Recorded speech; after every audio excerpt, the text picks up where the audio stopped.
자, 안녕하세요. 네. 오늘은 그렇게 합시다. 그러니까 지역사회만 4시간 할 겁니다. 그리고 이제 법규를 2시간으로 할게요. 예, 그러니까 오후에도 이 지역사회를 좀 하겠습니다. 1시간을 더. 시간을 좀 투자해야 될 것 같아요. 자, 우리 책은 429쪽입니다. 429쪽에, 직업병, 우리 이제 고온에 의한 거 2개 하다가 말았을 거예요. 자, 고온에 의한 거. 그래서 맨 처음에 열사병, 그 다음에 열경련,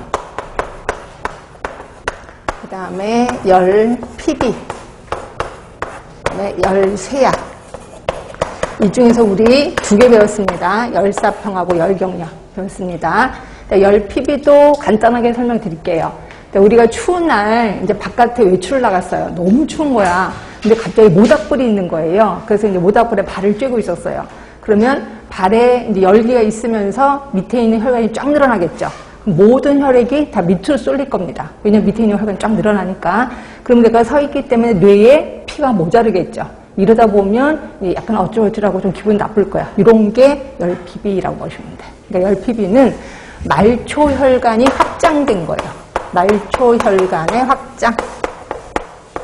자, 이러다 보니까 순환부전이 일어나겠죠. 그러니까 모든 혈액이 밑에만 몰리게 되는 거예요. 그러면 일어나는 현상, 뭐 어지럽고 약간, 근데 더 기분 나쁜 건 뭐냐면, 그거예요. 이완기 혈압이 떨어져요. 이완기 혈압이 떨어진다는 거는 기절할 것 같은 느낌이라고 보시면 돼요. 이런 현상이 일어나는 걸 우리 열피비라고 하는 거고요. 요거는 솔직히 여러분은 점심밥 먹고 나타나는 증상과 똑같아요. 점심밥 먹으면 모든 혈액이 다 위로 가는 거 아시죠? 그러니까 모든 혈액이 위로 가니까 머릿속에 있는 뇌가 피가 모자라겠지. 그래서 오는 뭐 졸린 현상, 뭐 이런 것들이 있을 겁니다. 요게 열피비라고 보시면 되고, 그럼 이런 거 어떻게 하면 좋아? 순환을 강제시키면 돼요. 순환을 강제. 그럼 순환을 강제시키는 방법 중에 하나가 커피. 뜨거운 커피를 먹으면 아주 좋다. 이렇게 보시면 되고요. 만약에 커피 아니면 제일 좋은 건 그거예요. 그냥 플루이드를 하나 아무거나 달아주는 거예요. 그래서 포도당 용액을 아무나 플루이드를 달아주면 풀로 틀어주는 거죠. 강제 순환을 시키는 거죠. 예, 그러면 효과가 좀 좋다 보시면 되고, 그 다음에 지금까지 했었던 요 3개는요 급성이라고 보시면 돼요. 급성.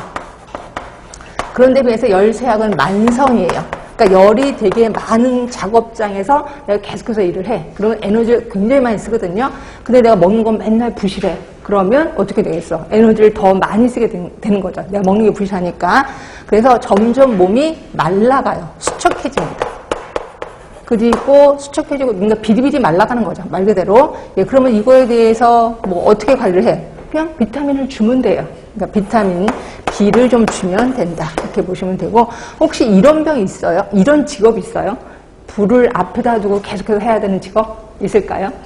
그게 셰퍼들이죠. 요리하시는 분들. 그렇죠? 근데 저 요리하시는 분도 그렇게 마른 거 못 봤는데요. 그 이상 드시니까. 엄청 많이 드시니까. 그래서 마르진 않을 거다. 이렇게 보시면 되고요.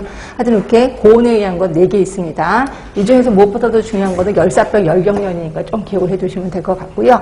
자, 그 다음에 할 게, 줄이다 또 치고 그냥 갑시다. 책은 429쪽이고, 열피로입니다. 고온 환경에 오랫동안 폭로되면 말초혈관 운동신경의 조절장애. 그래서 제가 이거를 말초혈관의 확장이라고 표현했고, 그걸로 인한 순환부전. 그래서 서 있으니까 대뇌피질의 혈류량이 부족하게 되는 거죠. 자, 증상을 보시면 증상에 두통이 있고, 왠지 옆으로 쭉 가시면 이완기 혈압의 하강이 현저하다라고 써 있을 거예요. 자, 치료는 포도당 용액 그냥 정맥 주사 해주면 되고, 커피를 마시게 하거나 또는 심하면 강심제를 써야 되는 경우도 있다. 그럼 이제 열쇠약입니다. 자, 열쇠약은 고열에 의한 만성 체력 소모. 그러니까 오랫동안 이제 그 일에 노출이 돼서 그렇습니다. 자, 그러면 증상을 보시면 옆으로 쭉 가시면 있을 거예요. 몸이 점차로 수척해진다라고 되어 있는 거고, 치료는 영양 공급, 뭐 휴식 뭐 이런 것들이 필요하다라고 되어 있는 거죠. 자, 그다음 이제 이상기압이요. 자, 이상기압 하면은 밑으로 내려갈수록 고압이야, 위로 올라갈수록 고압이야? 산으로 올라갈수록 고압일까요? 밑으로 바닷속으로 들어가야 고압일까요?